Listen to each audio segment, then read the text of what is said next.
तो हेलो मेरे प्यारे दोस्तों, आज मैं आप लोगों के लिए एक और नई सीरीज एक्सप्लेन करने वाला हूँ। तो एपिसोड की शुरुआत में हमें जियांग ई बाई नाम की एक लड़के को दिखाया जाता है जो अपनी मास्टर के साथ माउंटेन के ऊपर रहता था और कल्टीवेशन किया करता था। अब हमें ई बाई को दिखाया जाता है जो अपनी ट्रेनिंग कंप्लीट करते हुए मास्टर के पास पहुँच चुका होता है। इसी के साथ वो अपनी मास्टर से कहता है, मास्टर मैं अब 18 साल का हो चुका हूँ, यानी कि मैं अब माउंटेन से नीचे जा सकता हूँ, क्यों है ना। ये सुनने की बात उसके मास्टर भी कहते हैं, हाँ ऐसा ही कुछ है, तुम जियांग डायनेस्टी के लिए निकल पड़ो। इसी के साथ वहाँ पे जाने की बात, वहाँ की प्रिंसेस से तुम शादी कर लेना। इसी के साथ वो अपनी शॉर्ट उसे देते हुए कहता है, 20 साल पहले की गई प्रॉमिस को पूरा जरूर से करना, ध्यान रखना मेन पॉइंट तुम्हारा कल्टीवेशन ही होना चाहिए। पर मास्टर की शॉर्ट देखकर ईबे कहता है, मास्टर ये मुझे आप क्यों दे रहे हैं, ये तो आपकी कल्टीवेट की हुई वेपन है जो कि आपके लिए काफी ज्यादा इम्पोर्टेंट है। ये सुनने की बात मास्टर कहने लगता है, पर इस शॉर्ट के बिना तुम शायद ही जियांग डायनेस्टी के अंदर एंटर कर पाओ, तुम्हारी कल्टीवेशन के हिसाब से तुम एक ही ना नीचे जाकर सरवाइव कर पाओगे। पर तुम वहाँ पे जितनी हो सके उतना लो प्रोफाइल रखना और जितनी जल्दी हो सके शॉर्ट गॉड रियलम तक पहुँचने की कोशिश करना। ई बाई भी कहते हैं, मास्टर पर मैं भी यहाँ तक पहुँचने की कोशिश कर रहा हूँ, पर मुझे लगता है कि यहाँ तक पहुँचने के लिए मुझे काफी देर लगेंगे। इसी के साथ मास्टर कहता है, खैर तुम अब यहाँ से जा सकते हो। पर ई बाई जो होता है वो गुस्सा होते हुए कहता है, मास्टर मैं अभी भी यहाँ से जाना ही नहीं चाहता। इससे तो मास्टर काफी ज्यादा गुस्सा हो चुके होते हैं और उसे एक लात मारते हुए पीछे कर दिया होता है। ई बाई फिर से गुस्सा होते हुए कहता है, बूढ़े तू तो कुछ ज्यादा ही क्रूएल हो रहा है, खैर मैं अब यहाँ से जा रहा हूँ, अपना ध्यान रखना। इसी के साथ वो माउंटेन से नीचे जाने के लिए निकल पड़ता है, पर तभी उसे किसी की चिल्लाने की आवाज सुनाई देने लगता है और उसी डायरेक्शन में वो निकल पड़ती है। अब यहाँ से सीन शिफ्ट होता है और हमें भागते हुए एक लड़की को दिखाई जाती है। असल में यही है जियांग डायनेस्टी की प्रिंसेस, जिसे पकड़ने के लिए कई सारे बेयरवुल्फ लगे हुए थे। असल में ये सभी बेयरवुल्फ प्रिंसेस के हाथों से ब्लड लोटस इंग्रेडिएंट्स को हासिल करना चाहता था और वे सभी बेयरवुल्फ प्रिंसेस को घेर लिए होते हैं। इसी के साथ वे सभी कहने लगते हैं, यहाँ पे बेयरवुल्फ गैंग का जो यंग मास्टर होता है वो भी यहाँ पे था। वो कहने लगता है, अगर तुम ये ट्रेजर हमें दे दो तो शायद से मैं तुम्हारी यहाँ से जाने के लिए मान जाऊँ। पर प्रिंसेस इसमें एग्री नहीं करती और कहती है, मैं तुम लोगों से हार कैसे मान सकते हो इतने इजीली, क्योंकि मैं भी एक 4th लेवल की स्वॉर्ड्समैन हूँ।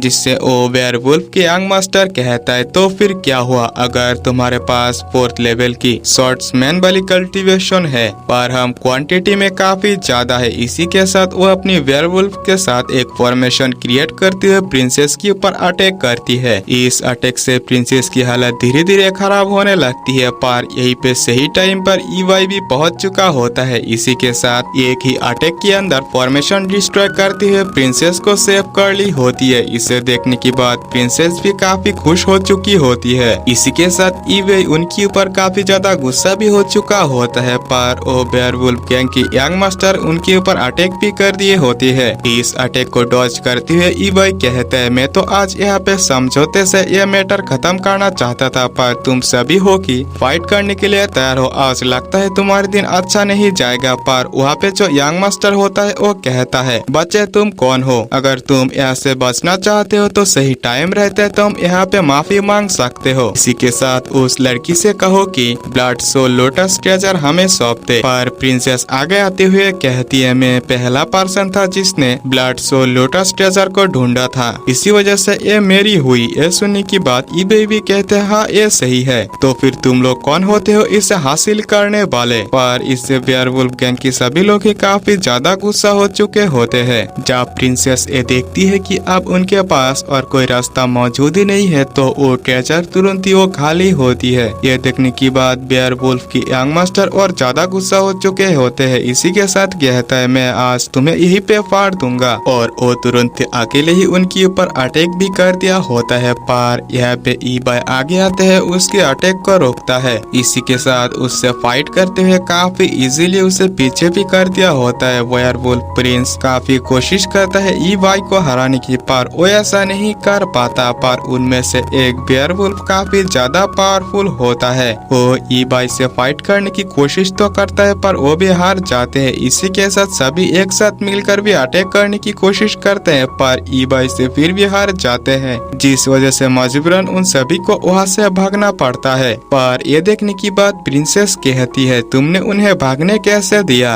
अगर वैसे भी यहाँ से बच निकले तो फ्यूचर में वैसे भी हमारे ऊपर फिर से अटैक करने की कोशिश जरूर से कर सकते हैं। ये सुनने की बात ईबाई कहता है, अगर मैं वेयरवुल्फ के प्रिंस को यहाँ पे किल कर देता तो शायद से ह्यूमन और वेयरवुल्फ के अंदर अभी भी वॉर स्टार्ट हो जाता। इसी के साथ ईबाई प्रिंसेस की ओर देखते हुए कहता है, खैर इन सभी बातों को तुम्हें छोड़ना चाहिए, तुम्हारी कपड़े फटी हुई है, सबसे पहले तो तुम्हें इन्हें चेंज करना चाहिए। यह सुनने की बात प्रिंसेस भी काफी ज्यादा शर्मा चुकी होती है और वो कहती है, कमीने तुम्हारी हिम्मत कैसे हुई इस तरफ देखने की। इसी के साथ कुछ ही देर में वो अपनी ड्रेस भी चेंज कर ली होती है। इसके आगे ईबाई कहता है, मेरा नाम ईबाई है और मैं यहीं पे रहता हूँ, तुम्हारा नाम क्या है? यह सुनने की बात प्रिंसेस कहती है, मेरी नेम जियांग मिंग्यू है क्योंकि मैं जियांग डायनेस्टी से हूँ। यह सुनने की बात जो ईबाई होता है वो कहता है, तुम आखिरकार रॉयल फैमिली के अंदर किस पोजीशन पर हो? यह सुनने की बात मिंग्यू कहती है कि यह तो सीक्रेट है। पर तभी मिंग्यू को दिक्कत होने लगती है क्योंकि उसने जो रेड सोल लोटस खाया था वो पूरी तरीके से रिफाइन यानी कि एब्जॉर्ब नहीं किया था। ईबाई कहते हैं, लगता है सबसे पहले तुम्हें इसे रिफाइन करना चाहिए, मेरे पास एक सेफ प्लेस मौजूद है। और वो दोनों वहाँ से सेफ प्लेस पर निकल पड़ते हैं। अब यहाँ से सीन शिफ्ट होता है और हमें दिखाया जाता है जहाँ पे मिंग्यू उसे रिफाइन कर रही होती है। इसी के साथ ईबाई उसे देख रहा था और मन ही मन कह रहा था, इसकी तरह ब्यूटीफुल तो पूरे विलेज के अंदर एक भी पर्सन नहीं है। पर कुछ ही देर में उस लड़की की यानी कि प्रिंसेस की रिफाइनमेंट प्रोसेस भी कंप्लीट हो चुकी होती है। इसके आगे वो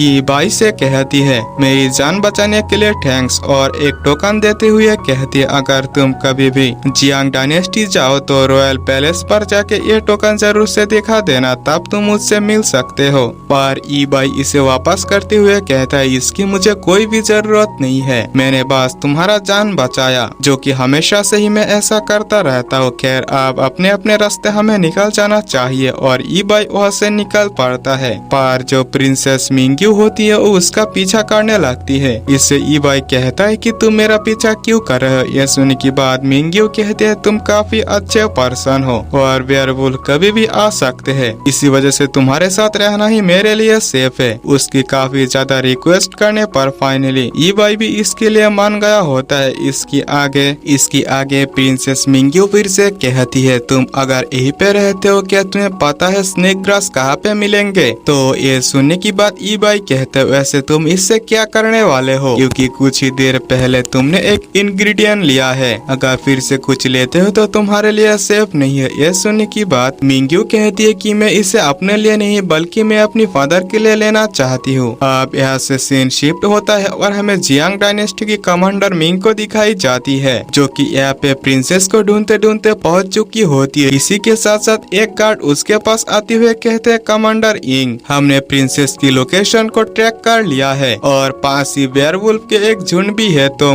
हमें जल्द से जल्द प्रिंसेस को ढूंढना होगा। यह सुनने की बात कमांडर मिंग भी इसके लिए निकल पड़ता है और इसी के साथ ये एपिसोड भी यहीं पे एंड होता है। मेरे प्यारे दोस्तों, अगर आप लोगों ने अभी तक चैनल सब्सक्राइब नहीं किया तो प्लीज कर लेना, इसी के साथ एक लाइक जरूर से कर देना।